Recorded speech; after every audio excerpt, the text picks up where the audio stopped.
So the news is that Labour are getting rid of council tax in the next budget. Really? Apparently so, yeah. How are they going to do that then? So there's a proposal there to get rid of council tax and replace it with a charge, which is just 0.5% of the value of your property. How are they going to work out the values of the properties then? Well, there's loads of sites, isn't there? What's that one that we use? Is Zoopla. Zoopla, yeah. So if you go on Zoopla, for example, you can put any house in the UK and it'll just give you the value in it. And I think it's done based on postcodes, number of bedrooms, all that kind of stuff. And what it was sold for last time. So we've got all the historic sales records. So the average house might have been sold 4 times in the last 50 years. They've got all the prices. Using that information, they can give you a kind of rough valuation, and presumably there'd be some kind of an appeals process or something, wouldn't there? Yeah. So I wonder what happens if somebody's bought a house 5 years ago. It was a bit run down, needed some TLC, and they've done stuff to add value. So they put a conservatory on. They've done an extension. I wonder how that would be taken into consideration. Would that prevent people from trying to add value to the homes? Well, if you think about it, say we had a house, we wanted to put, say it was worth £300,000 and we wanted to put a conservatory on it for an extra 20 grand. Or not a conservatory, because anything, we want to do 20 grand's worth of renovations to it. Well, you're going to spend 20 grand in that year, aren't you? But 0.5% of that is how much your council tax will go up, which is 100 quid. Yeah. Yeah, so you're not going to think, I'm not going to spend this 20 grand because my bill's going to go up £100 a year. If you want to put a 20 grand kitchen in or a 20 grand conservatory on, the fact that it's going to go up £100 a year is not going to put you off. No, it's I wouldn't have thought.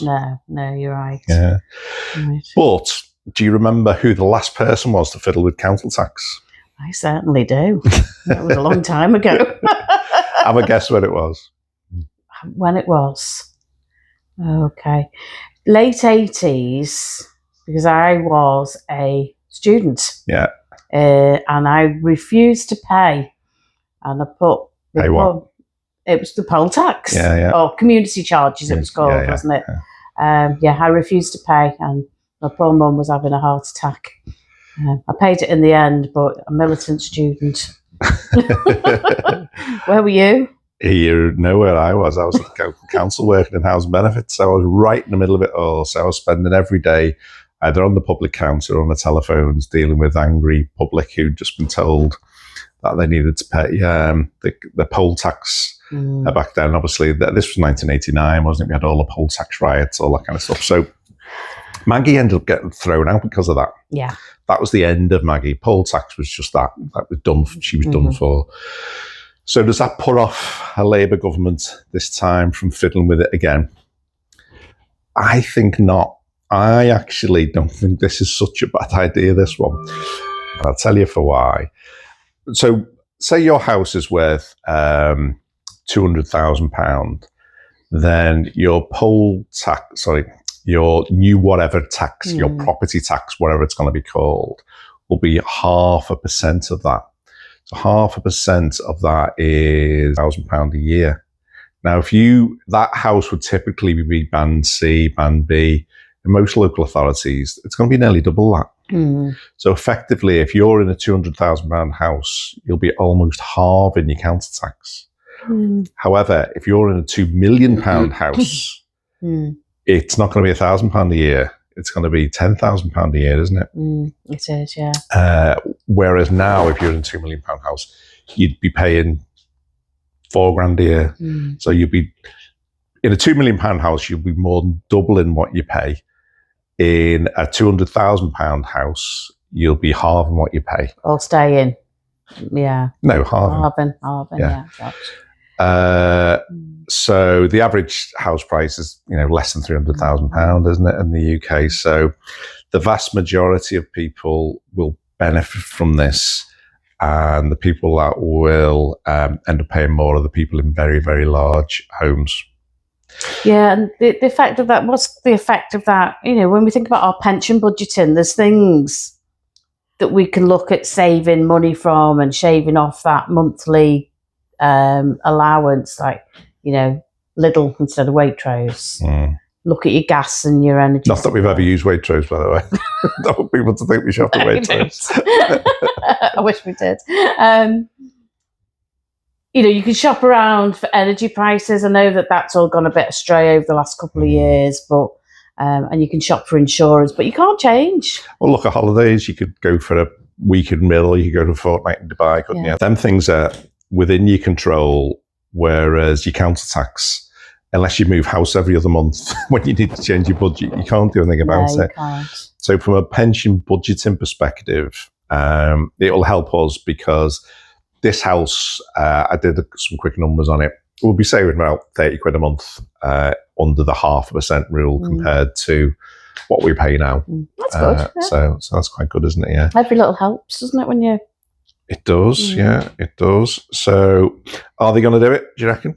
It's at the moment, it's kind of doing the rounds in the financial news. There's lots of people chatting about it on the online forums. There's lots of videos. I seen a BBC article yesterday about it on This Is Money with Robert Peston. So I can see this one flying. Yeah.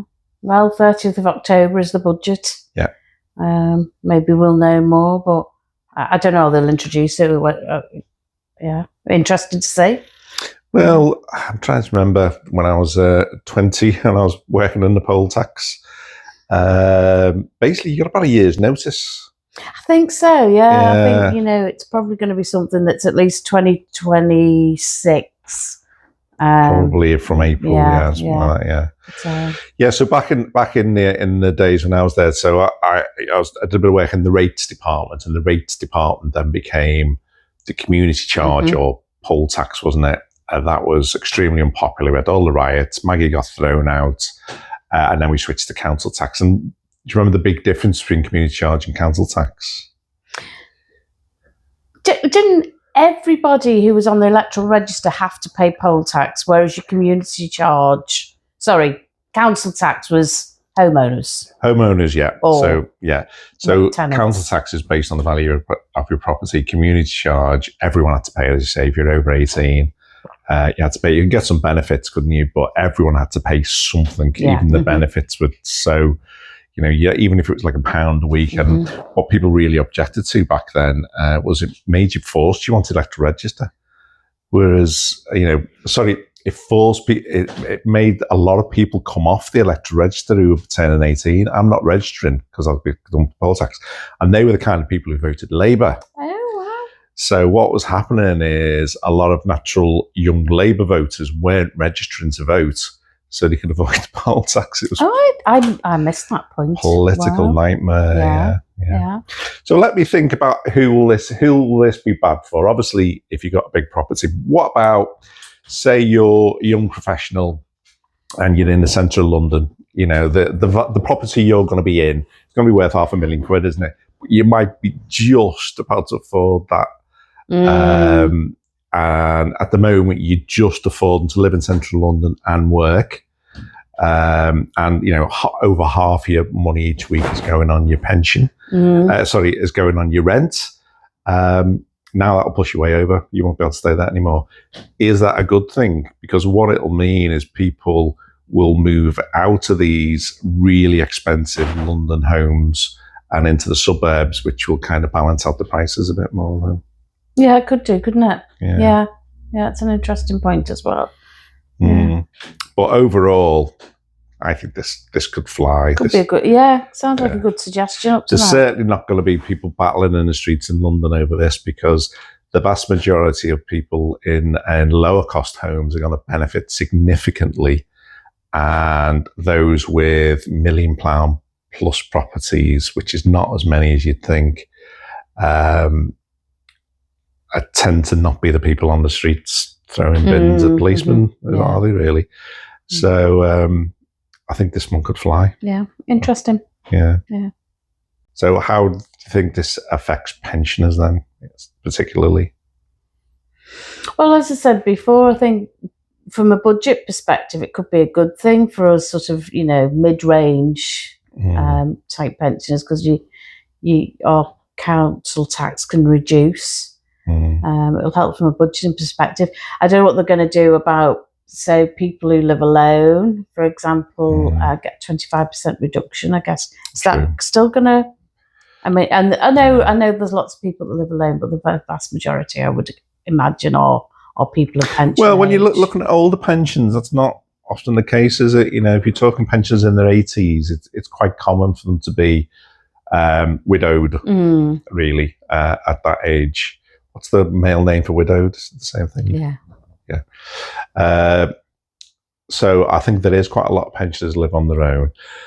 If you are on a very low income, currently you get your council tax, you get council tax benefit, which covers it. Yeah. So I'm thinking that'll stay exactly the same as it is. It'll stay the same, yeah. So if you're on a pension credit and you're on a lower pension amount, then that's not going to make any difference. So if anyone's watching this video who's in a lower income bracket and retired, I wouldn't think that suddenly you're going to have to start paying 0.5% of the price of your property. That's All the benefits, I think, will remain. Yeah, so interesting. So as you said, 30th of October, isn't it? No doubt there'll be leaks in the press over the next few weeks, but it'll be interesting to see. I mean, we've seen a few proposals, though, haven't we? So we've seen, the winter allowance, that's been confirmed. That's been confirmed, So the winter fuel allowance is gone. The other one is means testing of pensions. That's been doing the rounds. So there was an HMRC executive who's written a report for the government. Doesn't mean they'll take any notice of it. Yeah. That's saying if you earn over £30,000 per year in a private pension, then the government should think about reducing the amount of state pension you get. What's the other ones? The other one is about the tax allowance. So you get 25% tax free. Yeah. So potentially removing or reducing the 25% tax free. The lifetime allowance has been taken away. So that means if you've got, say, £100 million in a pension now, you can take 25% of that tax free. That seems ridiculous to me. So they might be doing something around the lifetime allowance. I've not heard much on that. Any others you can think of? No, not that I can think of. Okay. So the winter fuel allowance going, those are going to suffer. Those are just slightly over your pension tax credit. I'm going to really struggle with that. So maybe if they increase the pension gap, which allows you to still get pension tax credit, that'll take away some of the pain for those right on that border of getting pension tax credit, where you get the winter fuel allowance and where you don't. So maybe that will go up a bit, which will help a few more people who are right on that borderline. Maybe. Has the winter fuel allowance gone? No, I don't think. I think it's going to be. I think it's means tested. No, so it's not going to be means tested. Right.